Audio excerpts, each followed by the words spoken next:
The campfire was warm. I liked this setting. Seth and Colton were on either side of me surrounding the fire, staring at it intensely just like me. We were all alone in the forest. I told them I needed to get away from my family. I love being in the wilderness, and though I was often a solitary person, my best buds were the only people that could comfort me in times like this. Thank you guys.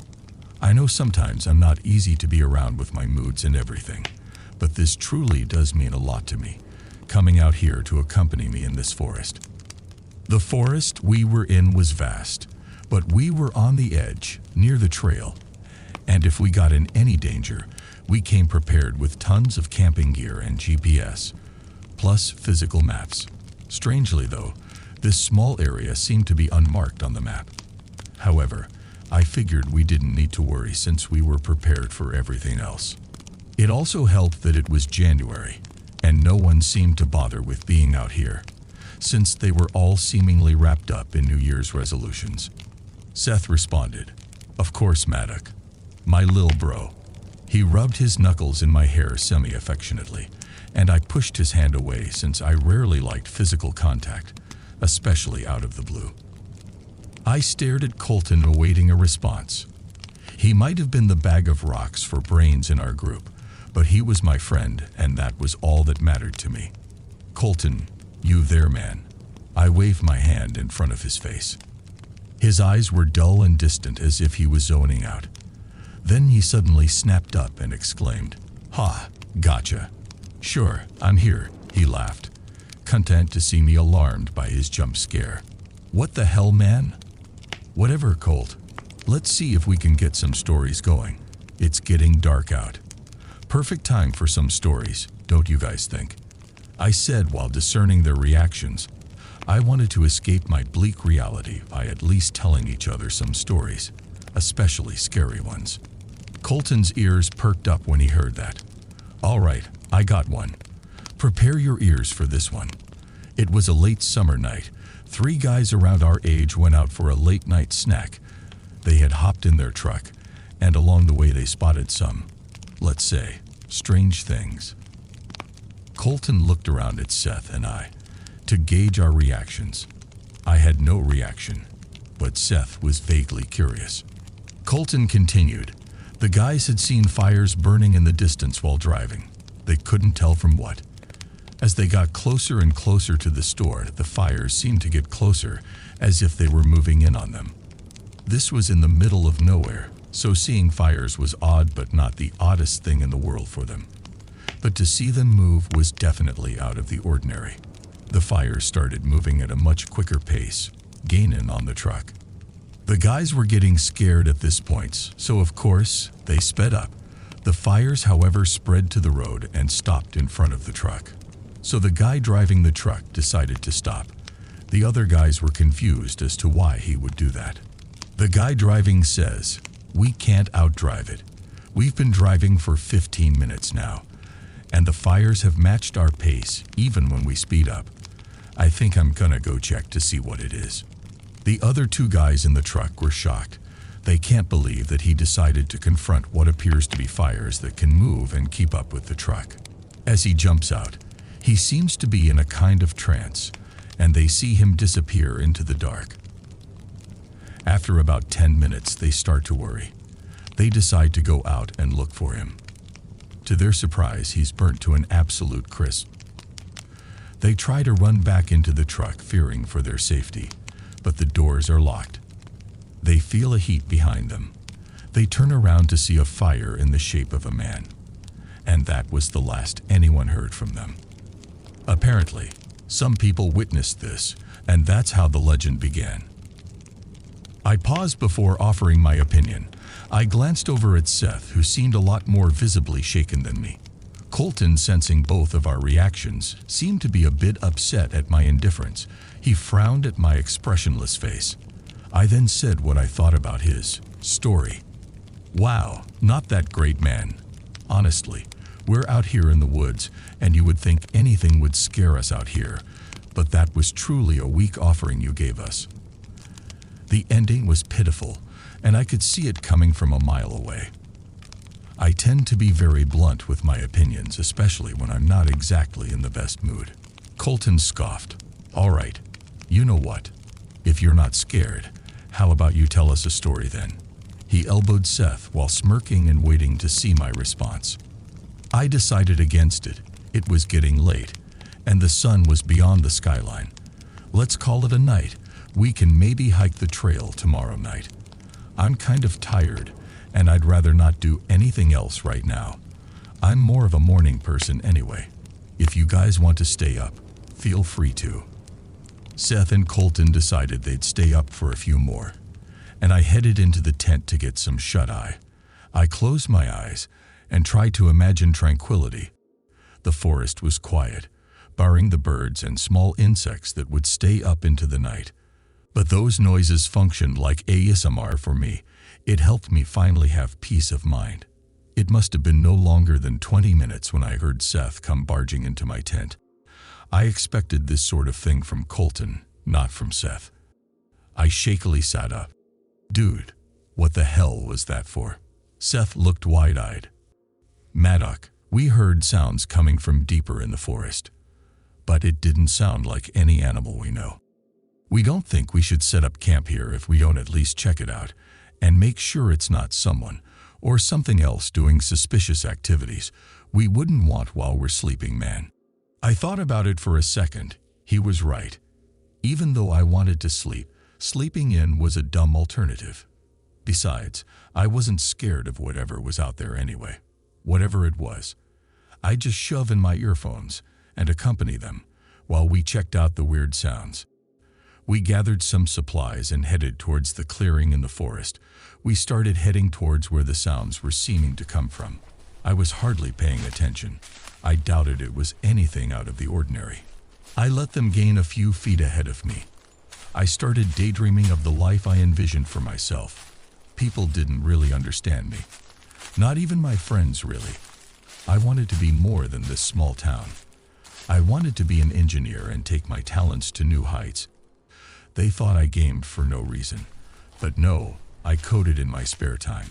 It was something I barely told anyone about. Seth and Colton were starting to speed up and get further and further away. They seemed rather enthralled in whatever they were pursuing. Colton yelped out and jumped into some thick bushes, and Seth reached in to go after him. I shook myself from my trance and started running towards where they disappeared into. Guys, where'd you go? Did you find anything? I ran up to the bushes and pushed them apart to see the weirdest sight I have ever laid my eyes upon. Seth and Colton were standing with their backs turned to me and swaying back and forth. I tapped them and went, "Yo, are you guys feeling all right? Is this a prank or joke?" I looked further past them to see a gathering of what looked like naked people. They were surrounding a fire and running around it in a circle as if practicing some kind of ritual. I glanced at Seth and Maddox's faces, and they had white pupils. I waved my hand in front of their faces, but could elicit no response. I gulped, not one to normally feel afraid in circumstances like this, but this was a peculiar circumstance. I decided to head down there. I couldn't shake them from their trance, so I had no choice but to confront these naked folks, even if it was against my wishes at the moment to do so. I walked up to one of the naked people circling the fire and reached out to tap them. They spun around quickly before I could even touch them, as if they could sense my presence. They had literally no facial features. I gasped from shock at the sight. They had no mouth, eyes, nose, eyebrows. Nothing at all. It was a smooth, bare face looking back at me. The one facing me emitted a high-pitched frequency as if they were in defense mode from me approaching them, and the others turned around as if on alert and emitted that same sound. I covered my ears to shield myself from the pain. I turned around to see Seth and Colton shaken from the trance. I guessed the frequency had awoken them. I ran towards them and yelled, "Guys, run! We have to get the hell out of here." They spotted the strange creatures behind me and wasted no time and sprinted towards the bushes to push towards the path. Once I caught up to them, they briefly let out words of desperation. They questioned me one by one. First, Colton, who came by no surprise to me. He was the most cowardly of us all, but he was still my friend, and this situation was unexplainable anyway. Dude, what were those things? They looked like they had no face.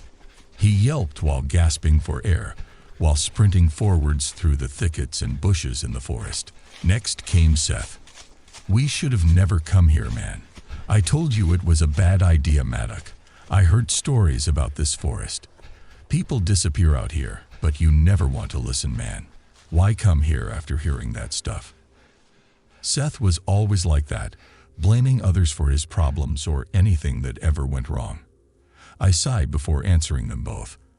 I don't know how to answer any of those questions. I think our priority right now is finding a way out of here. We should have made it out of the forest by now, but it seems as if either we are lost or something about the path has changed, which I would go as far to say isn't far-fetched, considering we just saw people that had no faces. I grabbed both of their shoulders and halted them in their tracks. We can't go any further until we figure out a way to evaluate our surroundings. They looked at me in fear, but both nodded in agreement. I couldn't tell if what was in front of us was even real, but I had to take it as fact. So I went with that as the first established basis, or else I would drive myself crazy. The next was that if we traveled in a straight line, that it was maybe our best odds out of the forest.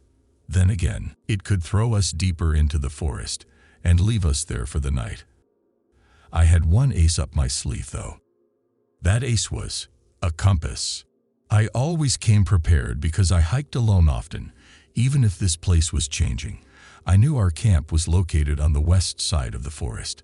That could never change, at least due to landscape.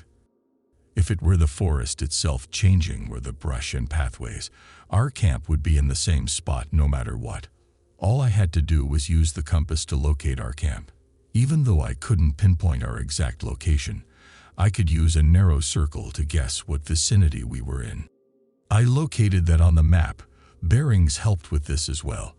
I tried my best to scan for any landmark I could recognize, any hills, rivers, etc. If the forest was truly changing anyway, this would allow it to be much easier for me to locate a way out of here. I spotted a huge hill outside of the forest that could never move, and decided to use that as my landmark. I found the hill on the map and decided to use my best of knowledge of bearings and lining it up with a compass to figure where in the map we were. Once I did, I told Seth and Colton and said we had to travel in the direction I was leading them to get out. We started heading that way. It was like the forest sensed we were trying to get out. It started moving in front of us. The bushes moved to block our path.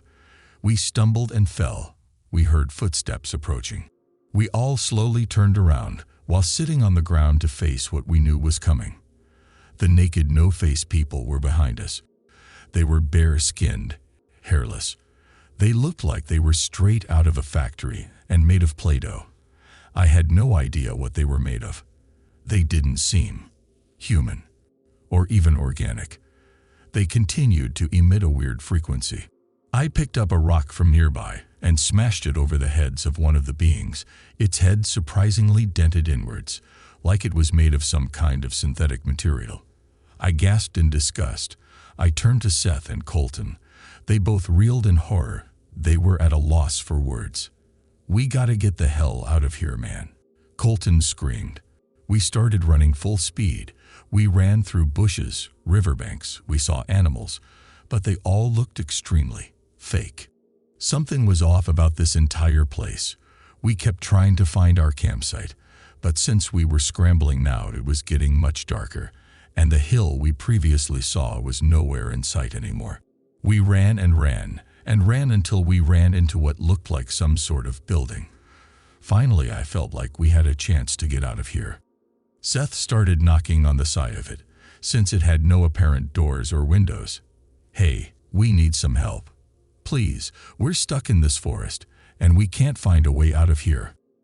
We got no response, not that it was a surprise really. The building seemed closed off for any sort of visitors. However, there were strange sounds that started to emanate from the building, like buzzing and beeps, as if it were an operational machine. Maybe this wasn't a building after all. I turned to my friends. Guys, maybe this isn't really a building. Maybe it's some kind of facility. I wonder if it's how these weird creatures came to be, how this whole weird forest came to be. Seth looked up at the facility with confusion, then understanding. Okay, I have a plan then. We can't keep banging on this building like that. Maybe this is really the key to getting out of here. If people are doing weird experiments in the middle of this God-forsaken forest, then they have to come out eventually to test their results. Colton was shaking and trembling.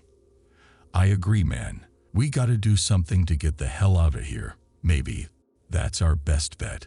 So that's what we decided to do. The creatures were nowhere in sight for now, so we hid in some shrubs and waited. Hours eventually passed, and it was starting to get much darker out. Bugs were making their nightly rounds, and the air was tense and rigid. Colton was falling asleep, but Seth was awake and alert. As for me, I was indifferent. I had no idea what to think. The creatures hadn't made an appearance since we last saw them, and we had no idea what to do. I decided to take matters into my own hands. Screw this, I'm going up to this stupid building. I have a feeling they'll react to what I'm about to do. Seth reacted in shock, instinctively asking, "What are you doing? We're supposed to wait for them to come out." I rushed up to the building and found rocks the size of my head. These rocks were heavy, but enough to do damage to that building if I could build enough momentum. I started circling around, swinging the rock in my hand, getting ready to launch it at that building, when I heard whoosh come from the direction of the building. I saw a slit in the side of the building. It was open. I gestured to Seth, and he nudged Colton awake. They both ran over, and were equally as shocked as me. The door stood ajar, mist flowing out of it. It was dark, and a void lay beyond it. I gulped but edged closer with Seth and Colton not far behind. As we stepped in, the door slammed shut. Alarms started blaring, and the room shifted to a bright red hue. We all shielded our eyes from the bright lights. I had to admit, for the first time ever, I was truly terrified. Watching on the monitor, I couldn't help but feel a little bit sorry for these three young lads. They were a part of something far greater than they could even comprehend. This forest was grounds for tests and ways to figure out a way to save the world from a looming threat that they couldn't even begin to understand. Those human things out there without faces were just symptoms of the problem, not the actual problem. Since they were exposed, they could never leave now. They would end up just like them. A sorry way to go. Unable to speak, see, hear, or experience the world at all. A diabolical disease indeed. Professor, we have contained them. What's the next move? The question came from a subordinate of mine. I thought about it for a while. Perhaps we could study them a bit. We hadn't collected specimens before they reached critical containment stage, in which we could no longer keep them within the facility. Keep them under strict observation, and don't tell them anything. I want to run some tests. I have no idea how they stumbled into this forest. It's highly secure from the rest of the population. This particular area of the forest is in fact a pocket dimension, as you know, so it's highly unlikely that they could have stumbled across it by chance. But yet here they are. This is an anomaly for certain. There must be something unique about them, and we'll figure it out. I shut off the monitors. These three boys would be here for an indefinite period of time. I couldn't risk them infecting anyone else. It's sad their lives had to turn out this way. But hopefully, it wouldn't all be for waste. Maybe they were the key to solving all of this.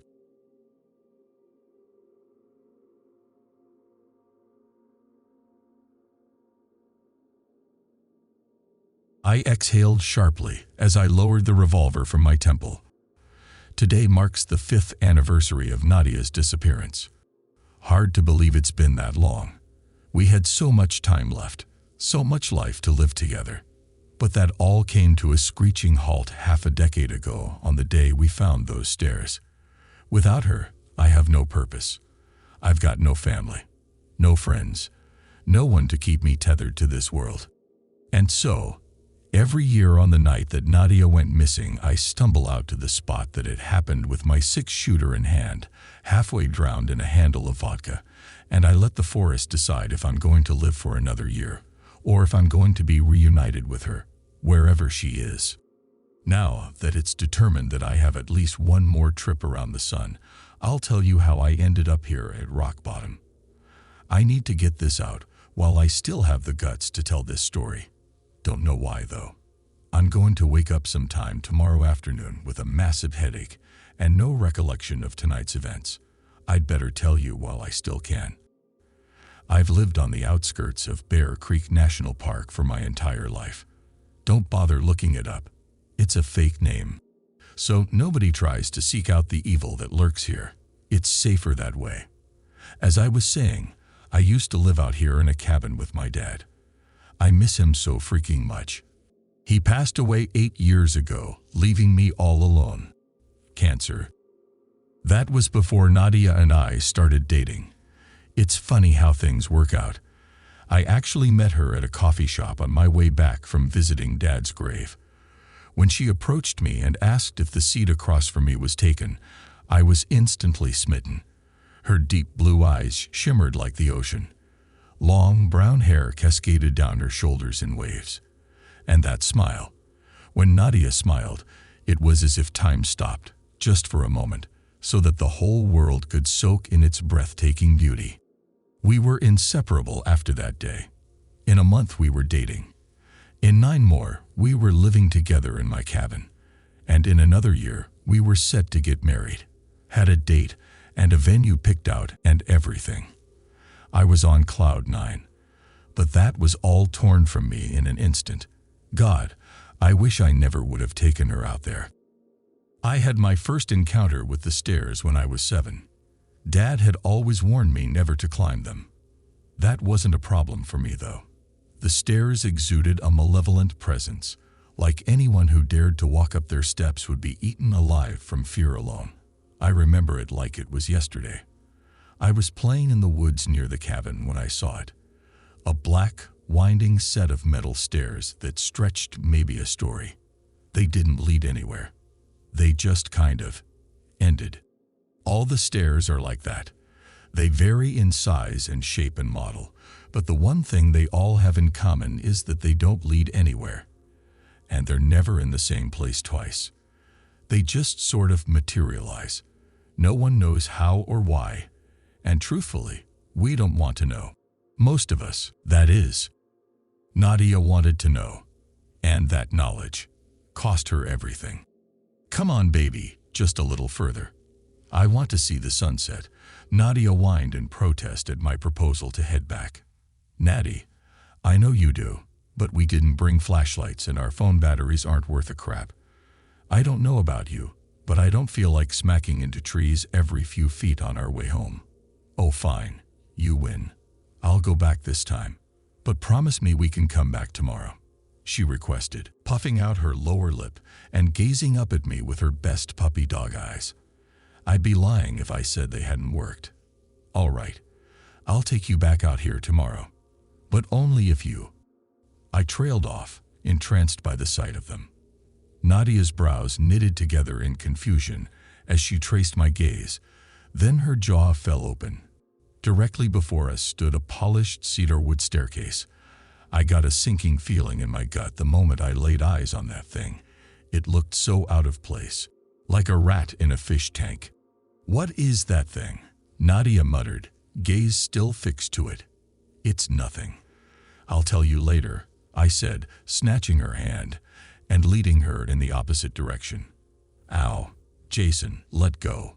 Why are you making such a big deal out of this? Tell me what's going on, or I'm not moving another inch. Nadia protested, crossing her arms defiantly. I sighed. There was no point in hiding it any longer. She was going to find out eventually. Okay, so this is going to sound completely unhinged, but please bear with me. Ever since I've lived here, ever since anyone's lived here, really, People have been finding random staircases in the forest. They appear and disappear all the time, and you'll never find one in the same place twice. The stairs are a bad omen. Something awful happens if you climb to the top, but no one quite knows what. All I know for certain is we need to stay far, far away from them." Nadia rolled her eyes in response. "Come on, Jay. Do you really expect me to believe that? A bad omen? Are you some kind of spiritual medium now?" "Ooh, a staircase. So scary," she said, waving her hands in a mocking gesture. "Nadia, do I look like I'm joking? I know it sounds crazy, but I wouldn't lie to you." She softly took my hands into hers and met my gaze. "Baby, you know I wouldn't accuse you of that. It's strange, but if it really irks you that much, I won't press it, okay? Thank you. Now, let's go home. I'm starving." Once we were out of sight of that wretched thing, I could sense the tension starting to disperse. It was as if a veil had been lifted. I fell asleep that night with a stomach full of dumplings, and not a thought in the world besides the petite girl snuggled in my arms. The stairs had vanished from my brain, just like they always did, until the next day. We both had the entire day off work, and before I knew it, Nadia was pulling me back down the same path as the day prior to watch the sunset. Butterflies danced in my stomach as we approached the spot that we'd seen the stairs the day before. Even so, Nadia noticed it first. "Hey, isn't this the same place you pulled me away from yesterday? Those stairs, they're gone. See, I told you they're a bad omen. Now do you believe me?" "I never said I didn't. It's just a strange phenomena, you know. Like seeing a unicorn. You don't really ever expect to find it, or in this case, not find it. It's a lot to process." I didn't know what to say. She'd hit the nail on the head with her analysis. Except the staircases were no unicorns. No, they were something far more sinister. We continued our walk in silence until we finally reached our destination. That evening will always stand out in my mind. The sky looked like a painter's canvas. A gorgeous amalgamation of purple and pink and orange melded together behind a smattering of light, wispy clouds. I'd never seen anything so picturesque. We stayed there well past the sunset, staring up into a sea of stars illuminating the night sky. "Thank you for keeping your promise. Today was perfect." Nadia yawned, sleepily resting her head on my shoulder. "Every day with you is perfect. Thank you for dragging me out of the house. This really has been incredible. I love you so much." "You're welcome, bonehead. I love you too." Nadia giggled quietly, her eyes struggling to stay open. "All right, sweetheart. I think it's time for us to go back. You can hardly stay awake." "Just a little longer. You're so comfy," she protested, burying her face into my chest. My heart felt so full in that moment. What had I done to deserve such an amazing girl? "All right, up we go," I said, hoisting my weary girlfriend into my arms. "If your legs won't move, I have no choice but to carry you." "Oh no, how terrible. Whatever shall I do?" she quipped, wrapping her arms around my neck. "Nothing. Just stay still and let me." I froze mid-stride. I swallowed a dry lump in my throat as sweat began to bead atop my brow. In the darkness among the foliage, my flashlight beam fell upon a large, bulky object. They were back. "Jason, what's wrong? You look pale," Nadia said, following the ray of light until she realized what I was looking at. A wide set of weathered concrete steps ascended to nowhere. They called to me, begging me to climb them. Just one step. Just one. That's all. "Jason, I feel it now. What you were talking about yesterday, I feel it. It's all wrong.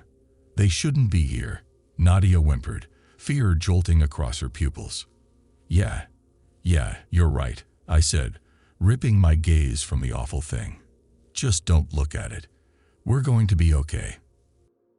This time, I wasn't as relieved once we'd escaped the staircase's alluring pool. I'd never seen the stairs 2 days straight before. They were always more sporadic in their appearance, never showing up with any rhythm or consistency, so to see them twice made me a bit uneasy. Nadia and I didn't mention the stairs again that evening. We were both absolutely exhausted, and we were itching to get some much-needed rest. I'd be damned if I was going to let a stupid staircase ruin a good night's sleep. Nadia was already snoring when I joined her in bed, and I was out the second my head hit the pillow. If only we could have made it until morning. Maybe then, she'd still be here. I awoke in a pitch-black room. Nadia was missing from her side of the bed. I didn't worry at first.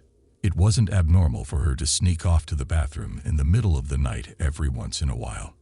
I didn't want to drift back off until I had her beside me, though. I waited and waited to no avail. Then, after what felt like an eternity, I finally called out, "Hey babe, are you coming back to bed soon?" I received no response. That was when the panic set in. Nadia would never ignore me like that. I leaped out of bed and beelined for the bathroom. It was empty. My heart began to pound against my ribcage like a jackhammer. Sirens were blaring in my head, telling me that something was wrong, and I felt helpless to silence them. I turned the whole cabin inside out with no results. Nadia was nowhere to be found. Then, amongst all the chaos, an idea flickered in my head. Why hadn't I thought of it sooner? Nadia's phone was missing from the bedside table, but I could track her location on Find My Friends. I fumbled to unlock my own phone and open the app. I had to know that she was okay. I loaded up the app and located Nadia's icon. She was close. The app said that she was only a few hundred feet from the cabin. I threw on a pair of shorts and darted out into the frigid night air.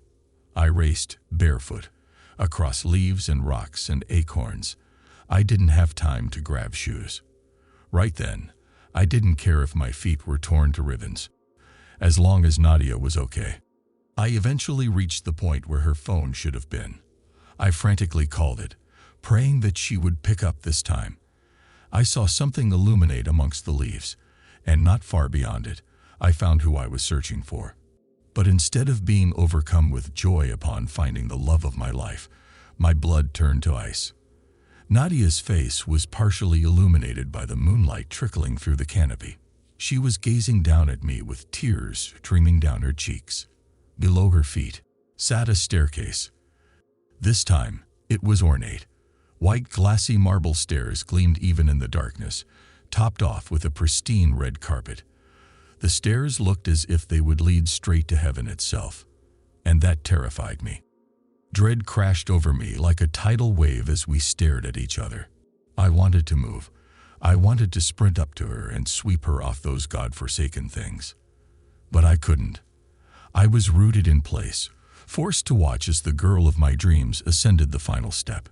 "Jason, please, I don't want to go. I love you and I want to stay with you forever." I had to know. I could feel them calling to me. "Please, don't let them take me." Nadia sobbed uncontrollably, reaching out a hand toward me. I wanted to grab it, to pull her into my arms, to tell her that everything was going to be okay. But I was stuck. I was forced to watch in abject horror as Nadia involuntarily took that one last step to the top. It felt as if time had slowed to a crawl. 1 second I was paralyzed, eyes locked on Nadia and those vile stairs. And the next, I was all alone. Nadia and the staircase had vanished, whisked into the cool night air like they'd never existed at all. The burden of that night will stay with me until the day I die. I wailed. I screamed. I pounded the earth until my fists were bloody and my throat was hoarse. Nadia had been taken from me, right before my very eyes, and I did absolutely nothing. I blamed myself for a long time after that. Hell, I still do. I don't think I'll ever be able to move on. That's my punishment, I suppose. Living out a dull, meaningless life, while images of my lost girlfriend run through my head, day in and day out. It's why I drink. Strangely enough, I've never seen the stairs again. They're really the only reason that I'm still here. Because maybe if I just give in, Maybe if I convince myself to climb that one last looming step, then there might be a chance that I'll be reunited with Nadia. And for me, that's a chance that I have to take.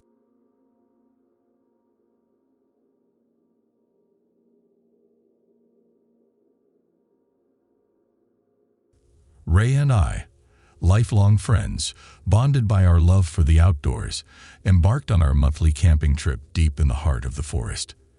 The air was crisp with the scent of pine, and the sounds of nature enveloped us. As the sun began to set, I felt a pang of unease as we realized we were lost. No matter how we turned, we returned to the same clearing. The eerie silence that settled over the woods unnerved me, and I couldn't shake the feeling that we weren't alone. Suddenly, the looped path leads to an abandoned campsite. The tents are torn and scattered, with signs of a struggle but no trace of the campers. The fire pit is cold, the food is gone, and the equipment is scattered. The air is thick with a sense of foreboding. There were 3 tents, but they were all torn. Despite our unease, we decided to stay the night, hoping to make sense of our situation in the morning. As night falls, the darkness seems to press in around us, making every rustle and creak sound more ominous. Our breath clouds the air between us, and I can feel the weight of our shared fear pressing down on my chest. Throughout the night, I'm plagued by nightmares of the torn campsite and the missing campers. I jolt awake several times, disoriented and terrified, only to find Ray watching me with wide, worried eyes. He offers me water or food, but I'm too shaken to eat. The sky begins to lighten, and we both know we must escape this nightmare. When the sun finally breaks through the trees, we crawl out of our makeshift shelter and stretch our stiff limbs. The abandoned campsite still looms before us, and I can't shake the feeling that it's somehow connected to our predicament. Ray suggests we search the area more thoroughly, hoping to find some clue as to what happened or how to return to civilization. We divide the tasks. I head south, following a creek that might lead us out of the woods, while Ray investigates the surrounding hills, hoping to find a trail or some sign of civilization. I trudge through the underbrush, my boots sinking into the soft earth, the sounds of the forest echoing all around me. The air is thick with the scent of damp leaves and earth, and the occasional bird call pierces the silence. As I walk, I can't help but feel a growing sense of unease. Despite my best efforts, I keep looping to the abandoned campsite. Every time I approach it, the tattered tents and scattered equipment look more ominous, as if they're taunting me. I push forward, determined to find a way out of this nightmare. After hours of aimless wandering, I finally catch a glimpse of movement in the distance. My heart leaps into my throat as I realize it's Ray returning from his search. He's exhausted, his clothes torn and dirty, and his face etched with a grim determination. I hurry to meet him, relieved to see a familiar face. Ray, I can't believe it. I begin, shaking my head. I kept looping back to that campsite, no matter which way I went. It's like there's some kind of force keeping me here. He nods in agreement, his expression grim. Yeah, me too, Ray says, defeated. We sit down beside each other, our backs against a fallen tree. Look, we can't stay here much longer.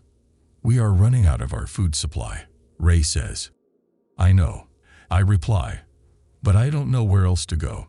Every time we try to leave, we end up back here. I gesture toward the abandoned campsite, feeling a chill run down my spine. Suddenly, Ray jumps up and heads toward something he sees in one of the tents.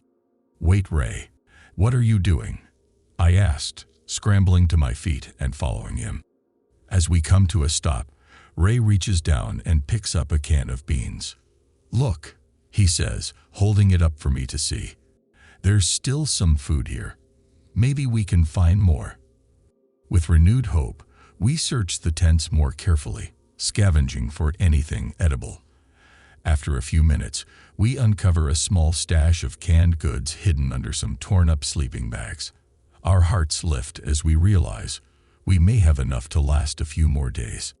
But as we sit there, eating our cold rationed meal, I can't shake the feeling that something is still not right. The fire in the pit continues to dance and flicker. The shadows that dance across the trees take on a sinister quality, as if they're mocking us.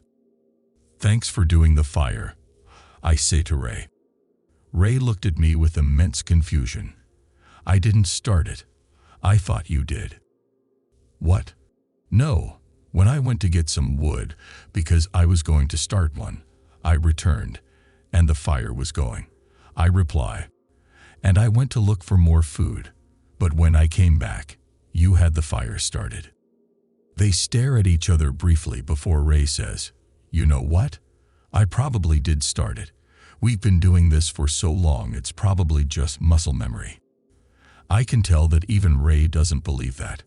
We both know that something isn't right. The fire keeps going against all logic. It's almost as if it's mocking us. I shiver, wrapping my arms around myself for warmth. The air grows colder, and the shadows seem to grow darker. I couldn't help but think about the fact that we had run out of water. We had just filled our big water bottles at the fill-up station we found on our way in, but we had only planned to camp for 2 days, and were going on to the third. Before I knew it, I was fast asleep next to the fire, wrapped in my sleeping bag. I was awoken in the middle of the night by someone running off. I bolted up and woke Ray up after turning my flashlight on.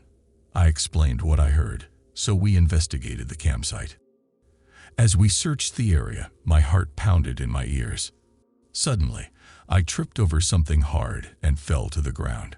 I reached down and felt something cold, realizing it was a human hand. I screamed in terror and fell back, colliding with Ray. We scrambled away from the body, our eyes wide with fear. The body was that of a man dressed in rags, his skin pale and cold. His eyes were wide open, staring at nothing, and his mouth was frozen in a silent scream. We couldn't help but notice the strange symbol carved into his back. Ray reached out and tentatively touched the body, feeling for a pulse. There was nothing. "He's dead," he whispered, his voice shaking. I couldn't take my eyes off the strange symbol on its back. "What does it mean?" I asked, my voice barely audible. Ray shrugged, looking just as frightened as I felt. "I don't know.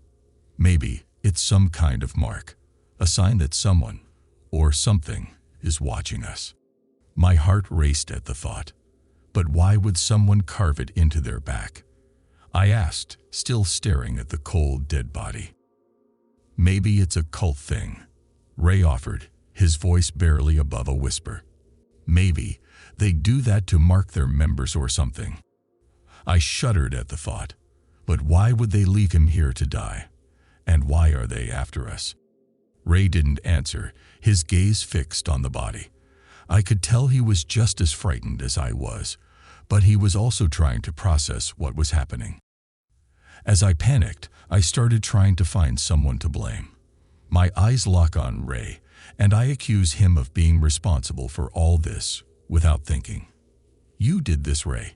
You brought us here," I shout, pointing my finger at him while sobbing. Ray looks shocked and hurt by my accusation. "What? How could you say that?" He yells back, his voice filled with anger. "I didn't ask to be brought here any more than you did." Before I can say anything else, he lunges at me, pushing me to the ground. I scream as he pins me down, his hands shaking with rage. "You don't know what you're talking about," he shouts, tears streaming down his face. He has his hands around my neck. My vision blurs as I struggle to breathe, and I can feel the blood rushing to my head. I kick and claw at him, but he's too strong. He's been my friend for so long, but I don't recognize the person holding me down like this. The weight of his body on top of me feels like an anchor, dragging me down into the cold, hard earth.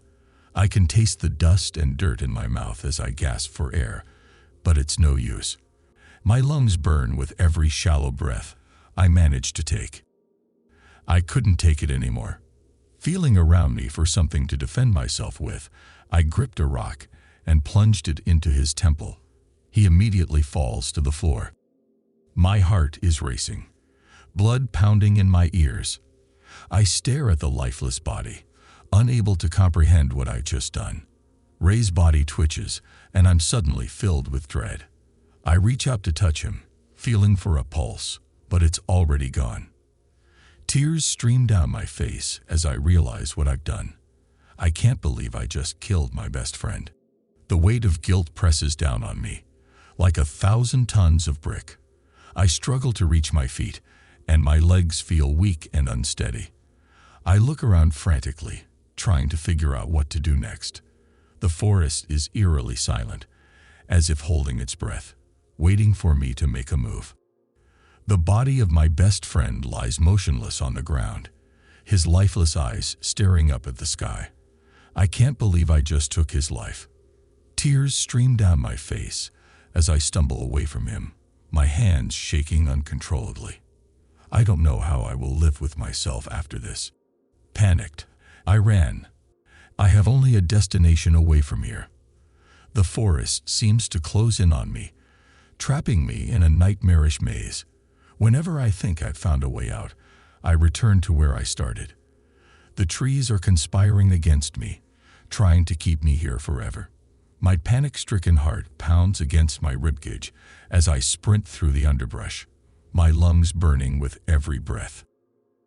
I try to remember what happened, but the memories are jumbled and confused. It's as if I'm watching a horror movie where the main character can't quite piece together the events leading up to the gruesome climax. Fueled by panic, I hastily buried Ray's body in a makeshift grave, my mind reeling with disbelief at the ordeal. I had a laughable funeral where I sobbed to Ray and apologized for what I had done. I remember being with Ray, feeling safe and secure in his presence. After a little under an hour of mourning, I started to remember the dead body we found in one of the tents. He also deserves a funeral, even if I didn't know him. I gather supplies to bury him. As I work, my mind drifts back to remembering the first time I saw him. He was just lying there, his lifeless eyes staring up at the sky. Then I pictured Ray. I had never seen anyone die before, and it was far more gruesome than anything I could have ever imagined. I approached the body, preparing to lift at my knees. As I begin picking him up, his face is more visible. It's Ray. My heart drops in disbelief as I stare at my friend, who I just murdered and buried no less than an hour ago. How is that possible? There's no way he was unburied. I was with him the whole time. I sprint back to Ray's grave, shaking with fear. I frantically dig through the dirt, my hands trembling as I uncover the ground. It's empty. Again, how the freak is that possible? Once again, defeated, I return to the fire pit. It was not lit this time. I attempt to start it, but my hands are too shaky, and my mind is racing a mile a minute. After giving up on that, I took a swig from my water bottle, not remembering that we had run out officially last night. It's been almost 12 hours without water, and my body would not let me forget that. My body was feeling strange, from what I assumed was the lack of water, but my anxiety had gone down dramatically. Is this what happens before someone dies? I say to myself as I fall into a deep sleep. When I wake up, I'm in a hospital room. The sunlight streaming through the window is unnaturally bright, and it takes me a moment to remember where I am. Then, I see the figure sitting in the chair beside my bed. It's the forest ranger.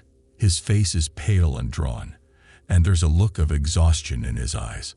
As if sensing my gaze, he turns to meet my eyes. "How are you feeling?" he asks softly. Confused, I manage to croak. "What happened?" The forest ranger takes a deep breath before answering. "You were found unconscious in the woods, a few miles from here. You'd suffered from severe dehydration and exhaustion. The medics say you're lucky to be alive." He pauses, then continues. "There was an investigation. We found the body of your friend Ray, buried nearby. The medical examiner determined that he'd been dead for several hours before you were found. Remembering what I did to Ray made me feel immense guilt. What happened out there? I asked. The ranger explained that I would need to wait for officers to come and take my story. For the entire day, I spent time with doctors, nurses, and the cops, explaining what happened, admitting to killing Ray, the loop we couldn't get out of, the dead body, and the mysterious sounds around our campsite. After the officers were satisfied, they left. They said they had no choice but to prosecute me for the murder of Ray. The next 4 years were spent in trial and the authorities investigating. It turns out that the forest we were in was occult territory. They call themselves the Cult of Fear. Apparently, they would spike the water at the refilling stations with a mild hallucinogen that would cause fear and anxiety and could make people feel trapped or stuck in a loop. I guess the whole thing with the cult was that they would sacrifice people who were full of fear. They still don't know why or what the motive is, but they have found a couple members who claim the cult moved. So this is my story. I was able to post bond, so I had time to collect my thoughts and tell my side of the story. Tomorrow is sentencing, and I have all of my affairs in order, expecting to go to prison for the rest of my life.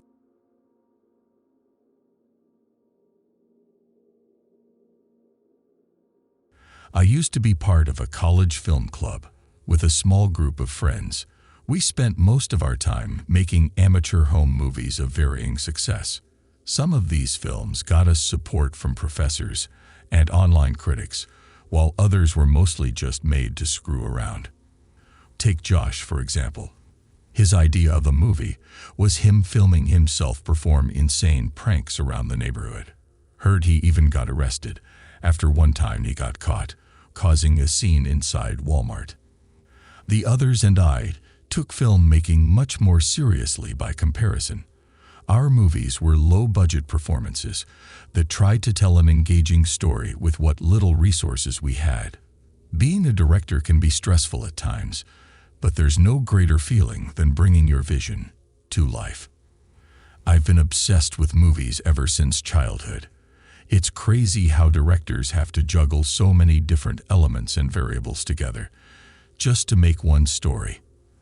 They have to worry about the budget, the actors, the producers, and several other factors most people take for granted. That deserves a lot of respect. One day, we were greeted with news of an upcoming film festival. Film clubs from several different colleges were to submit their movies to an official website, and the winning team would receive a generous cash prize and get to workshop their movie with a Hollywood pro. Needless to say, this was extremely exciting for us. This was finally our chance to take our careers to the next level and enter the mainstream. We all began brainstorming the plot of our movie and where the location could be. R.I.N, our unofficial leader, decided we should try out this abandoned cabin near the woods, a few miles away from campus. He said it would be the perfect spot for a good horror movie. True to his word, there was a vacant cabin that was ideal for what we were looking for. Heavy layers of dust coated every surface, and the furniture was thrown around like a bomb had gone off. I figured this place must have been ransacked by looters before we got here, but there were still a lot of expensive-looking items there. It was like the owners just trashed the place and left for no reason. With a good cleanup, it would have made a nice hangout spot, but we decided to leave things alone to add to the horror vibe. We all surveyed the area as we went over the plot. It was going to be a slasher movie about a group of friends who discovered a satanic grimoire and accidentally summoned a demon who possessed them one by one. I was pretty excited about it, since the occult was another hobby of mine. R.I.N even brought in an authentic-looking book filled with mystic runes. The filming went well at first. We all naturally played out our roles and did a good job of bringing the script to life. Too bad R.I.N didn't feel the same way. He's the most enthusiastic one about movies, so he had no shortage of barbed commentary on what we were doing wrong. You need to emote more. Your body language isn't showing enough fear. That line is gonna need another retake. His insistent barking was getting on our last nerves, so we told him we would all quit if he continued acting like such a prick. He tried defending himself by saying he was only doing what was best for the group, but we weren't hearing it. Defeated and royally pissed off, R.I.N stepped outside to cool off his head. R.I.N usually found a way to get the final word in every argument, so it was incredibly satisfying to get him to shut up for once. There was hardly any cell reception in the woods, and I didn't have anything to do until R.I.N got back, leading me to pass the time by exploring more of the cabin. I went upstairs where I found several documents callously thrown about. I picked one up to see this strange picture of a tree-like creature.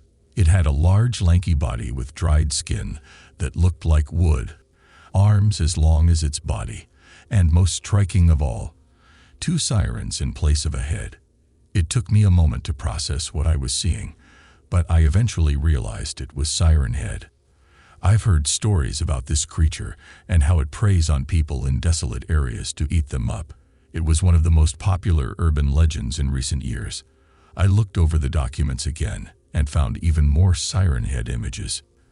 There was also text placed next to them, describing the lore of the creature, going into detail about its several possible origins. The final document was a letter, where the author described how he came to this cabin to track down Siren Head, after their brother went missing in these woods. They went on about how they were certain that Siren Head was responsible for their disappearance, and they would make it pay. It felt like I was reading the ramblings of a madman, and would have passed it off as such, until I saw the newspaper clippings. Several articles were pinned to the wall, detailing a series of mysterious disappearances in the area. One of the missing people eventually returned back home, with extensive cuts and bruises. He said that he was held captive by a giant monstrosity and managed to take a picture of it before escaping. Attached to the article was a blurry image of what appeared to be the Siren Head. Suddenly, the cabin's disheveled interior was beginning to make more sense. I was about to alert the others about my discovery when an ear-splitting siren noise rang in our ears. It felt like my eardrums were about to explode at any moment. The horrid noise went on for a couple of seconds before it was replaced by R.I.N's blood-curdling screams. His screams were impossibly loud. It was like he was being broadcast on a giant megaphone. We all scrambled out of the house in pursuit of R.I.N. I wasn't too familiar with the lore of Siren Head, but it didn't take much foresight to know that it was probably responsible for that loud siren sound from earlier. If it was out there, there was a good chance R.I.N could be one of its victims. I didn't want to see him get killed. Even though we butted heads often, we were still friends in a way. It's not like I wanted him to die. Fear hung in the air as we ran in the direction of R.I.N's screams. They grew more anguished with each passing second. My heart pulsed like a volcano on the verge of erupting. Our group stopped in the middle of an open forest area where R.I.N's screams were the loudest until they came to an abrupt end. We called out to him and searched the area, but found nothing. Unnerved by his disappearance, we wondered to ourselves, where the hell could he be? The answer we got is something that will always haunt me. A warm liquid dropped on the bridge of my nose, startling me from my thoughts. A faint iron odor invaded my nostrils, and my finger was dyed red when I wiped my nose. A couple more droplets landed on my face, prompting me to look up. I wish I hadn't. Gorged on a tree branch, above all of us, was R.I.N, or rather, what remained of him. The bottom half of his body was completely gone, leaving only a corpse which profusely spilled blood on the ground below. His right arm was gnawed at to the point there was more bone than skin. The expression on R.I.N's corpse could only be described as unimaginable anguish. His face was so contorted that it looked outright inhumane. I barely had time to process what I was seeing, until the last remains of R.I.N forever vanished from my sight. That's when it hit me. R.I.N wasn't impaled on a tree at all. I just witnessed Siren Head devour my friend. In my panic, I didn't pay much attention to them, but I got a clear view of the eponymous sirens as the creature gazed down on us, fresh blood dripping from its mouth. I bolted the hell out of there while screaming my head off. The others weren't far behind me, as we all desperately tried to outrun that damned monster. One by one, I heard the anguished screams of my club members as Siren Head scooped them up with its hideously long arms and chomped down on them. The bastard dug the knife deeper by broadcasting their deathacreams throughout the entire forest to make sure I could hear their final moments, no matter how far I ran. It honest to God broke me, having to experience that. I remember bawling my eyes out and vomiting on myself during my dash back to the city. Through what can only be described as a miracle, I made it back to town. I looked back and saw Siren Head standing near the forest trail, but he didn't dare go farther. I learned that day that Siren Head doesn't enter open spaces and prefers to camouflage itself with nature. It usually isn't seen in urban areas. 2 weeks have passed since that incident, and my life hasn't been the same since. With most members of the film club missing, the group disbanded, while their family and friends investigated their whereabouts. A mass disappearance like that naturally made local news, and now our small town is abuzz with worried gossip. Police questioned me on if I had any leads, but I of course played dumb. It's not like they would have believed the reality of what happened, so I kept the truth locked away. The complete opposite of what a director is supposed to do. Late at night, I sometimes hear a siren alarm in the distance from my bedroom. It grows louder with every few days, and along with it, I can faintly make out the voices of my departed friends, begging me to save them. My house is surrounded by a colony of large trees, making it the perfect camouflage spot for Siren Head. I'm not sure how much longer I'll be safe here, but I'm uploading this document.